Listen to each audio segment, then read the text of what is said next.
This podcast is brought to you by Most Valuable Podcasts, leading the league in podcasting entertainment.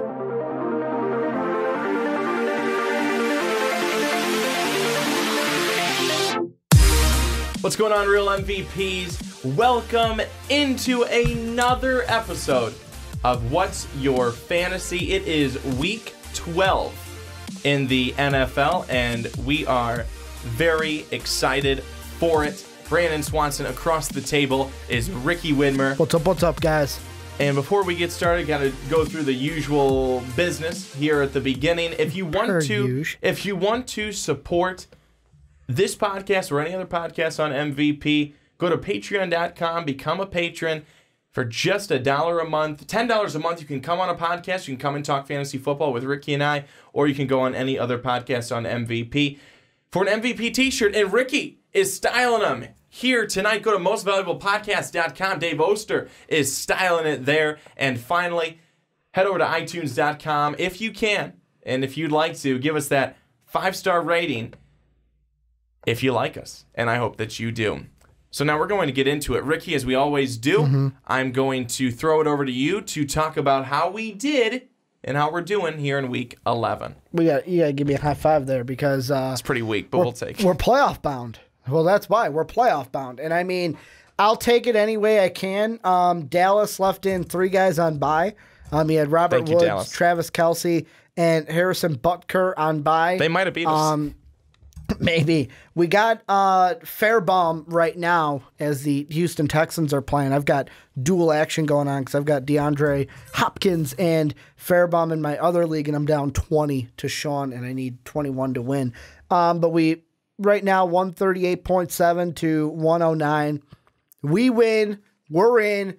We're playoff bound, and because we beat Dallas, we'll probably be playing Jake in the first round of the MVP Fantasy League playoffs that start next week and are 2 weeks long. I'm feeling good. I'm happy about it. Adam Thielen, baby. Adam Thielen and that Saquon trade. Getting Saquon Barkley was huge for our playoff success. I'm still in awe. I'm still in awe by the Saquon trade. For Lamar Miller and Tyrell Williams, I think is what we gave up for Saquon Barkley and Christian Kirk. I'm in awe. I really am, but I'll take it.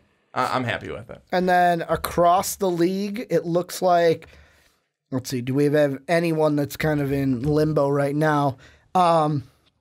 Jake is going to win easily. You're going to have Kyle will beat Riley this week. It looks like Darnold's will beat Tristan, so Peyton beat Tristan. It looks like Hide and Zeke Austin will beat Andrew Lane. Andrew's the guy who gave us Saquon. And then Sean is going to beat Kevin in a meaningless matchup for the non-playoffs. So it looks like Jake will be the number 1 seed at 9-3. The number 2 seed will probably be the Chi-Town Kanye's, Dallas's team, at 8-4. And then he'll play Kyle's team, Super Hippo, at 8-4, and then we will just beat out Hide and Zeke, the other 8-4 team. But what's your fantasy going to get in and play Jake in the first round of the fantasy playoffs? Well, I'm looking forward to it, and that is a great segue into what we are talking about here today. And we're talking about making those moves to get you to the fantasy playoffs. We are in most leagues a week or 2 away from getting there, and there are still moves that you could make to get in. And as Ricky and I were talking about before we came on and started recording, it's really not important what seed you have. I am personally, and I think Ricky's right there with me, not personally fans. Not fans, but personally not against being the lowest seed. Not against the last seed into the playoffs, because all that matters is making the playoffs. Once you're there, anything can happen, because with fantasy, it's a lot about what players you have, but luck, timing, the week, the matchup, all of that. That's all important, with the number 1 thing being luck. So what Andrew Luck. So what we are talking about today is we wanted to really talk about some moves that you might still be able to make to really help your fantasy team get into the playoffs. And yes, at this point, Demaryius Thomas caught the touchdown, not DeAndre Hopkins. I'm very sorry. Oh man, I saw that Fairbairn had a point, and I was like, what? Now, why does DeAndre Hopkins not have anything? And he didn't catch the touchdown. So I'm going to be score watching that throughout. But the one thing I do want to, the one shout out I didn't give is to Austin and his team, Hyde and Zeke. I got to give a shout out to him because, of course, we're going to have the tiebreaker, and he's not going to get in the playoffs. But he was a team that started out 2-4, 6 straight wins to end the season to go 8-4. Man, sounds like the Texans. So, I mean, too bad it wasn't enough. We didn't lose that one game. Blame Andrew because he gave us Saquon. I would. I would blame him. Because without Saquon, we're not winning these last few weeks. No, we really needed Saquon, and I'm glad we got him now. But yeah, like when it comes to the playoffs, I don't care. Get in, and then I'll see what happens. So what I wanted to bring up, some of the things I wanted to bring up, and some moves that you may be having to make. Melvin Gordon went down this week. Leonard Fournette will no longer be active this week. Yes, Melvin Gordon went down this past week with an MCL. He's week to week. Leonard Fournette was an absolute idiot. Wasn't even in on the play and ran over to punch the defender. He is suspended for week 13. Like an idiot. So it's just amazing to me that, well, one, that he did that, but it's really crazy how it gets to these really crucial times and teams are going to be without some of their big players, or could be without some of their big players. Kerryon Johnson, a guy who some people may have been leaning on at the running back position, who had really been coming along for Detroit. He's still a week-to-week guy. Mitch Trubisky at the quarterback position. What didn't even sound like was an injury, all of a sudden pops up on the injury report, doesn't play on Thanksgiving. Oh, if it was on Sunday, he would have definitely played. Now, he may not even play this next Sunday against the Giants. There are a lot of injuries popping up, injuries and players obviously not having a cool head, popping up at some of the worst times. Some of the worst times. So you have to be able to go out and get some guys. Now, Ricky, a couple of names I'll throw out there to you. At the quarterback position, first of all, Lamar Jackson, Dak Prescott. Two guys that may be available in your leagues. Lamar Jackson probably more so than Prescott, but both those guys could be available. Are those two guys that you would want to go out and get for your team if you're a team that has a quarterback injury and maybe hurting, or just has a guy like Matt Stafford who really hasn't been doing anything, has been going backwards in production instead of forwards? I'm going to tap in, Brandon. You're not going to get this reference, but my WWE fans definitely will. What are these, Brandon? Yes. And the reason why is on the What's Your Fantasy team, guess who we have on our bench behind Aaron Rodgers? Dak Prescott. This past week, 27.4 points. He's been doing pretty well in his last, I would say, ever since week 6, even though his down weeks have been like 14 points. Lamar Jackson, I had to look him up because Mitch was my quarterback. I've had a love-hate relationship with Mitch. You guys have known on this podcast where Mitch has been great, but there have been some weeks where, pardon my language, he has just fucked me. Where didn't have the amount of points that I expected from the Trubisky, and kissing titties has got to make the playoffs. And the only way we do that is if our fearless leader, Mitch Trubisky, is guiding us to victory. But it's okay because this past week, well, the last 2 weeks, I should say. Well, no, last week. I didn't pick him up till this week. I had Lamar Jackson, who's only owned in ESPN leagues, 49%, so half of leagues still have him available. He got me 20 points this weekend, and that's with 2 interceptions. 2 INTs gets me 20 points. And this week, going up against Atlanta, hey, if Mitch is out again, I'm fine having Lamar Jackson because he's a guy that'll throw for about 150. He'll run for about 70, 119 in that first game, and he'll score touchdowns. I mean, the big thing this past week is he had that rushing touchdown that is, for me, 2 additional points than it would be if it was a passing touchdown. I personally like Lamar Jackson, not because it's like, oh, he's the next best thing, but I like what he's bringing to the table. And if he has a chance to give you points on the ground along with giving you points through the air, go ahead and snag him if you need him a la an injury like Mitch Trubisky. Or let's say you got Aaron Rodgers and you're like, hey, Aaron Rodgers ain't what he used to be, and I need someone to back him up, kind of like how we got Dak Prescott, and I'm probably going to start Dak Prescott for us the rest of the way for What's Your Fantasy.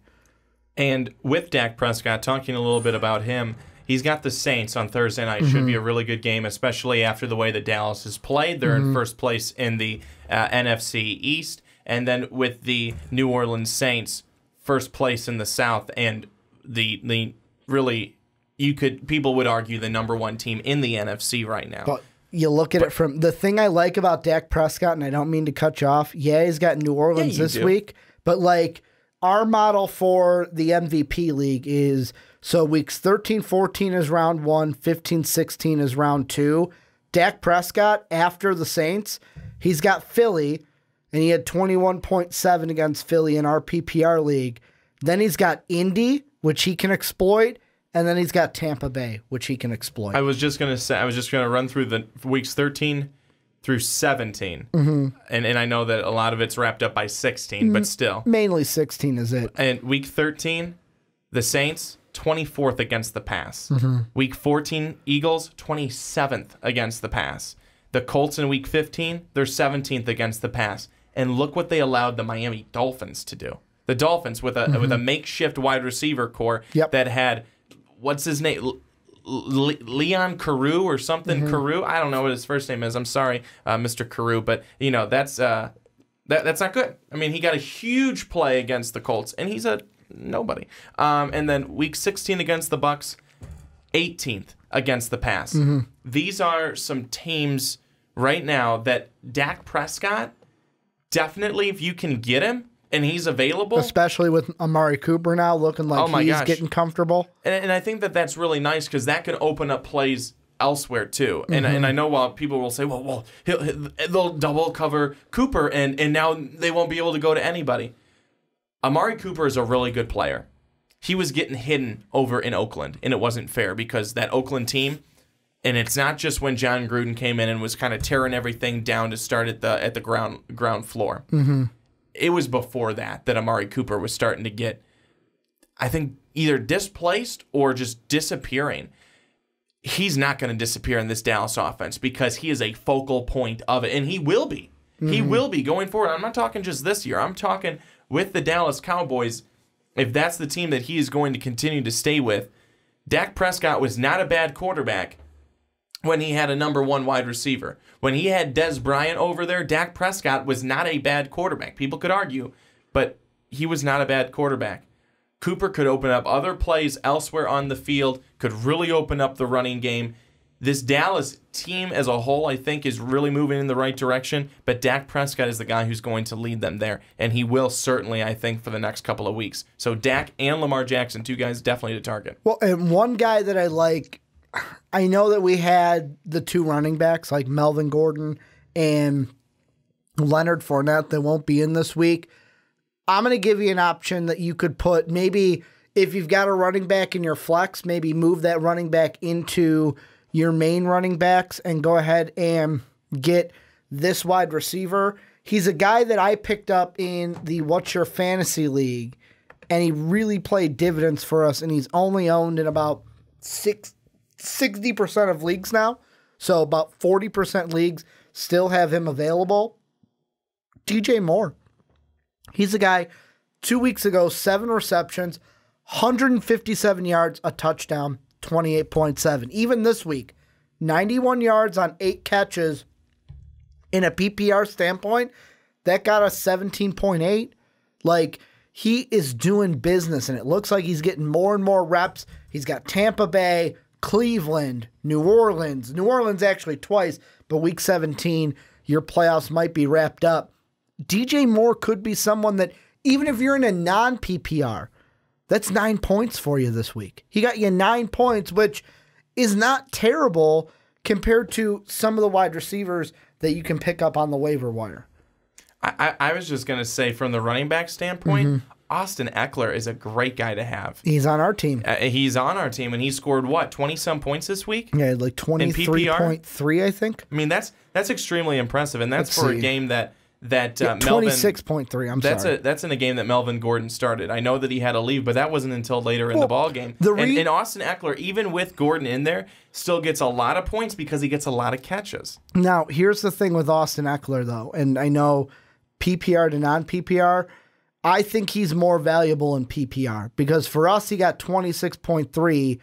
10 of those points came from 10 receptions. So in a non-PPR, he's closer to around a 16 rather than that 26. But you know what? You might look at it, even if you're in a PPR league, you may look and say, hey, I'll deal with 16 over like the 6 or 8 I got from one of my other wide receivers that I got in the flex.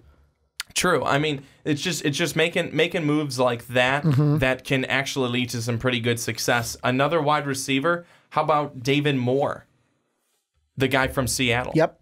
I mean, he's one that for a couple of weeks he was getting about 5 to 7 catches, 60+ yards, and at least a TD. Big week this past week against the Carolina Panthers. He's getting a lot of looks from Cam Newton. No, Russell Wilson. Yeah, Russell Wilson. I don't know. Russell Wilson. I got Westbrook on the mind because we did our big board. Russell Wilson. I don't know why he. I completely blanked. Yep. That's it. I blanked again. It's because I'm looking at something else as I'm trying to talk, but he's actually been more of a go-to guy than Doug Baldwin. Doug Baldwin has been hurt, but even since he's been back, David Moore and certainly Tyler Lockett have been the go-to guys over there. Moore had a big week this past week. I think that's another guy. If you're in a position where wide receivers haven't been your strong point this season, or you're cycling through them because this one's injured or this one's inconsistent and this and that and the other thing, or you tried to pick up one of the other Green Bay wide receivers outside of Devontae Adams because you thought, oh, they'll have some success. They don't. Or you're someone who's had like a Christian Kirk and he's up and he's down and you want to try for something else. David Moore could certainly be a guy that you could go to. Another guy I like too is two guys, Taylor Gabriel and Anthony Miller from the Chicago Bears. I think both of them are really good wide receivers, especially if you're looking from a PPR standpoint. Well, I got 3 guys that I want to list off. The first one isn't a go pick him up because he's owned in about 99% of leagues. This is just a personal, I'm glad I traded for him. So in our personal league, Gronk was doing crap for me, and Sean wanted Gronk hardcore. So I traded Gronk in a deal to Mark, which netted me Stephon Diggs because I needed wide receiver help. I am so glad that I went and picked up Stephon Diggs from Mark because in a PPR standpoint, phenomenal ever since the bye. 31.6, 22.9, pardon me. Even for me, in a non-PPR standpoint, 18 and 14 the last 2 weeks. He's been phenomenal. Some other guys that I really like as well is one I picked up in our personal league as well because we talked about him last week and he didn't have that bad of a week. Gus Edwards. Yeah. Looks like they're going to stick with him in Baltimore. I'll take 11 points out of you. I don't know how he's going to do against like Atlanta and KC coming up, but I mean, if he's going to get double-digit points, I'll go ahead and do that all day, every day. And then another one that I was looking to at the running back position, and it kind of blew my mind, Josh Adams for the Philadelphia Eagles. He's only owned in 66% of leagues, so there's a chance that he's available in yours. A lot of people are picking him up right now. But like 2 weeks ago against New Orleans, he gets 16 points only on 7 carries, and he only had 3 catches. So most of it, too, was a rushing touchdown. But this past week gets about similar points, but he got 22 touches against the New York Giants. They're going up against Washington.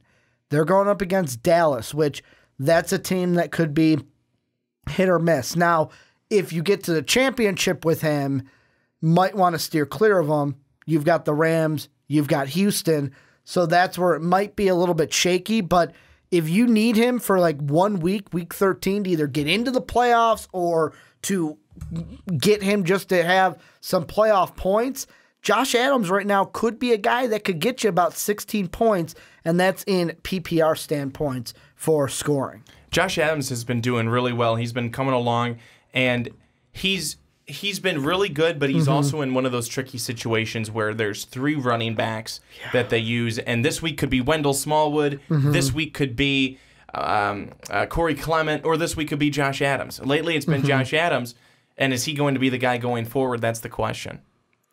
I mean, I take this next week, I would take a stab on him. I would. I truly would. If you need something, mainly if you're a Fournette or a Gordon owner and you're really desperate, I would go take a stab at it.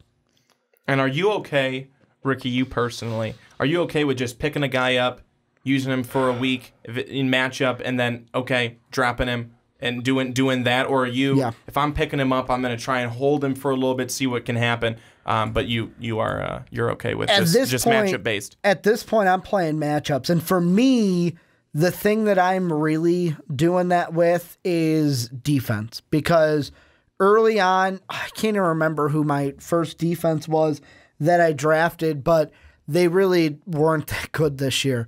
And I know I had Cleveland for a while until they started stinking it up. Then I had Houston for a while. I had the Bengals for a week, and they sucked. This past week, I thought I'd pick up the Steelers defense because they've had 2 great performances against Jacksonville and Carolina. Thought they could maybe keep that going against Denver, which they were, and then they didn't, and they only ended up with 2. That's one where, for me, it's defense is what I'm doing that with, is if there's a position, like, for example, I'll go ahead and say it, you've got Chris Herndon, tight end.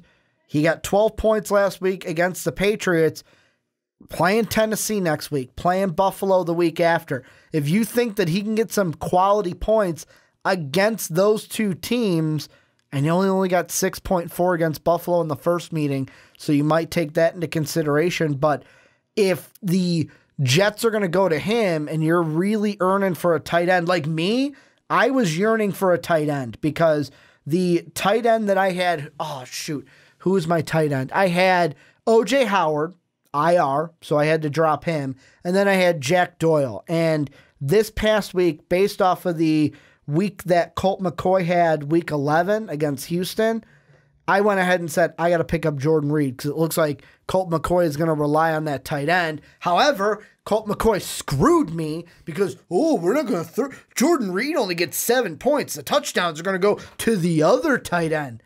Thanks, Colt. Didn't know why I wanted you drafted out of Texas because you can't throw the right tight end. That's another tight end, though. Jordan Reed could be one that you look to if you need a boost at that tight end position that seems very weak this year unless you have like a Travis Kelce type of player. Yeah, absolutely. Or Zach Ertz. I think it's really been if Travis Kelce or Zach Ertz. Those have been the guys. Because Gronk hasn't even been Gronk. I know he got 11 points for Sean this week, but it's a fluke. That's not even a lot. No, that's not even a lot for what Gronk has had in the past. That's not even Gronk had that 14 much. week 1 for me, 14, and then had been a bench player the whole year for me. He had been a disappointment to me. Going back to the wide receiver position, what about a guy like Josh Reynolds from the Rams? There's Brandon Cooks. There's Robert Woods. Two of them, both very, very good. But the other guy would have been Cooper Kupp. And Cooper Kupp, if healthy, would have been very much involved. Can Josh Reynolds, down the stretch with this high-powered, as we have seen it, and it will continue to be, Rams team, would Josh Reynolds be a legitimate threat right now for this team down the stretch for the playoffs?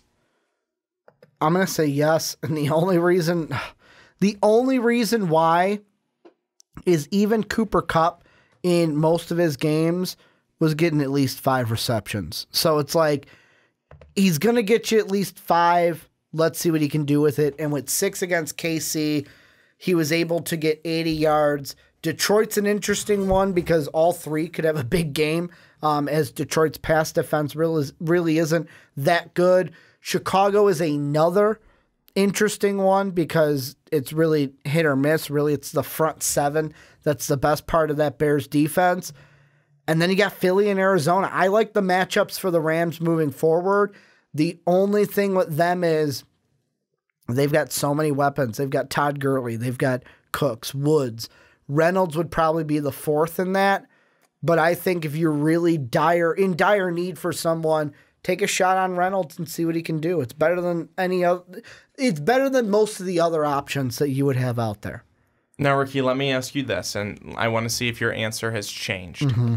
Because a couple of weeks ago, when we talked about this, and I asked you, you had said no. Mm-hmm. If you're in a league where you draft your players this year, you start all over next year, there's no keepers, there's no nothing. Like our league. And your quarterback is Aaron Rodgers. Are you at the point where you're like, you're dropped? I'm not benching you. I'm dropping you. And I'm picking up Lamar Jackson, or I'm picking up Dak Prescott. Because, yes, the Packers may have the easiest schedule remaining, but watching that Packers team last night, Ricky, they have no weapons outside of Devontae Adams. It's a Minnesota and that's the thing with Aaron Rodgers. That's the thing with Aaron Rodgers, where the thing last night, and I know everyone just wants to bash on Aaron Rodgers. I'm probably not going to start him for us this week. I'm going to start Dak Prescott. I want to just really quickly. No, I'm jumping in here really quick because it's not necessarily Aaron Rodgers. It's he has no weapons around him.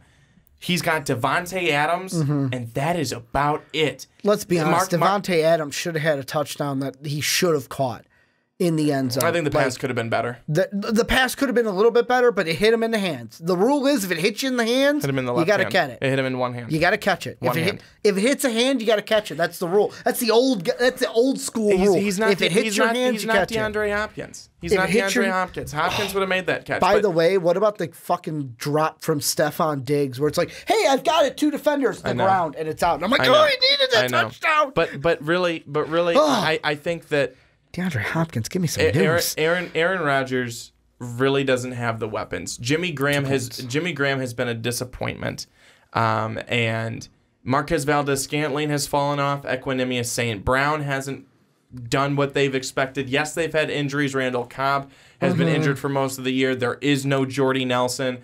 The Packers were an old team. They're kind of now a youngish team on offense in terms of their weapons, with Aaron Jones being a younger guy. He's a great weapon, but Aaron Rodgers doesn't have the help. And I'm not saying get rid of Rodgers because of Rodgers.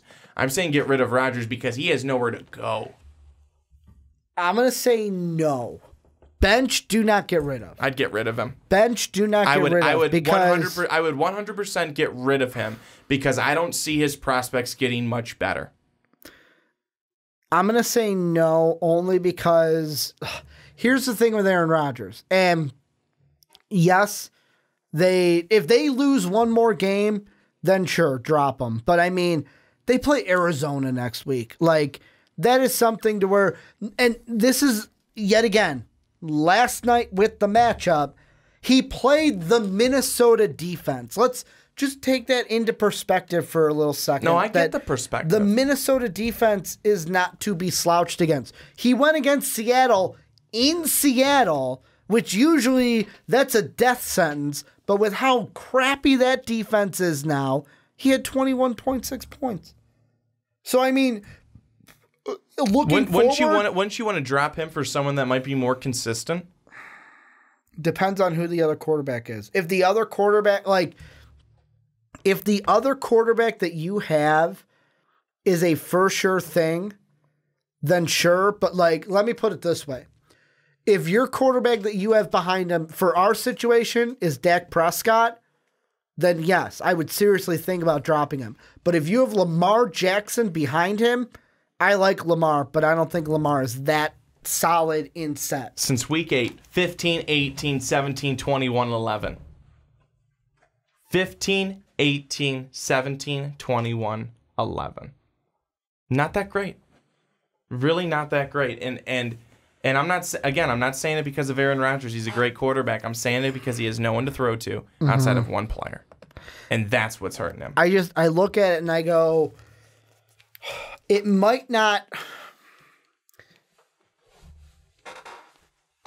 Like I said, this next week is a tricky one because you look at it and the Cardinals are not a good team.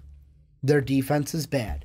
Yeah, they're probably going to take Patrick Peterson and lock him down on Devontae Adams because what does Green Bay have that would warrant him to go anywhere else? But the thing that I look at is look at the other bad teams that they have played. And the game I look at is the San Francisco 49ers. 28.4. This next week, Aaron Rodgers is like, he's like that orange. You're just squeezing him for that orange juice right now, and you're trying to get every bit of juice out of that orange. He's got one more squeeze. He's got maybe one more squeeze left in him. If you play him this week, I don't think you will be dissatisfied. But after this week, then maybe you could think about it, but I still wouldn't drop him, but bench him for sure. Because I'm going to bench him for Dak Prescott, but that's because we have Dak Prescott. And we are lucky because I picked him up soon enough. Ricky, do you have any final thoughts on this podcast to give of thoughts on what people could try and do, moves that they could try and make to get to the playoffs if they're right there? Lamar Miller, 97-yard touchdown. What are you doing to me?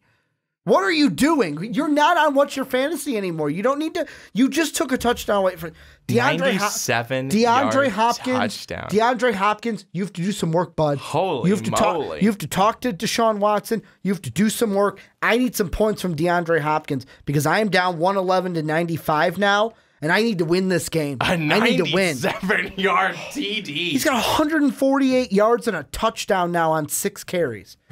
Dear Lord. Hey, man, we shouldn't have traded him. Yeah, right. We got Saquon.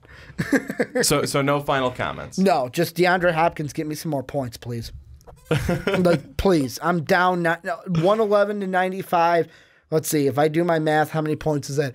10 gets me 105, 15. I need 16 more points. I need 16. 16 to tie, 17 to win. You can do it. You and Fairbaum can do it. Let's get to it. Actually, I'm getting a point from this, so good job, Lamar. Hopefully he doesn't miss the extra point, and he made the extra point. So now I'm down 111 to 96. Whew, come on, DeAndre Hopkins. That's my final comment, though. He's only got 1 catch for 28 yards. Come on. Do some work. Well, we're going to leave so Ricky can go and do some work, DeAndre. Get Come himself on. I know all it's not settled. your fault. It's Watson's fault. I'm blaming Watson. Blame the quarterback. All right. I'm done. We're gonna have to check on this guy next week. But thank you everybody for tuning in and for watching. Again, we hope this will help you. We hope that you are able to get to your fantasy football playoffs again. They are coming up in just a week or two. Can you believe it? Can you believe that we've already hit this point? Unless you're our league, like the personal MVP league we're in, which I'll be honest, I kind of don't like, where our regular season ends week 14 and then 15-16 is our playoffs. I mean, we used to go all the way to 17. I can't stand going all the way to 17 because you get people that sit. Like the Rams will probably sit their guys week 17. Yeah. That's tough. My big league goes all the way to 17, and it makes it tough, but interesting. So, all right, well, that will wrap it up for us today. Remember, if you want to support the podcast, head over to patreon.com, become a patron just for $1 a month or $10 a month to come on a podcast, any podcast that you would like. And then head on over to mostvaluablepodcast.com. You can get one of those MVP Most Valuable Podcast t-shirts that Ricky Widmer is wearing right now, but he's not going to show it off to you because he's deep in thought about how he is losing his game right now. And then finally, head over to iTunes and give us that 5-star rating if you think we are deserving, and hopefully we are. So that is going to wrap it up for this week's episode. Hopefully you do great in week 12, unless of course you're playing against us, then hopefully it's just not your week then. It's Jake. We got Jake the next 2 weeks. Jake, you're going down, bud. Going down. Well, for Ricky Widmer, I'm Brandon Swanson saying so long and enjoy week 13 in the NFL.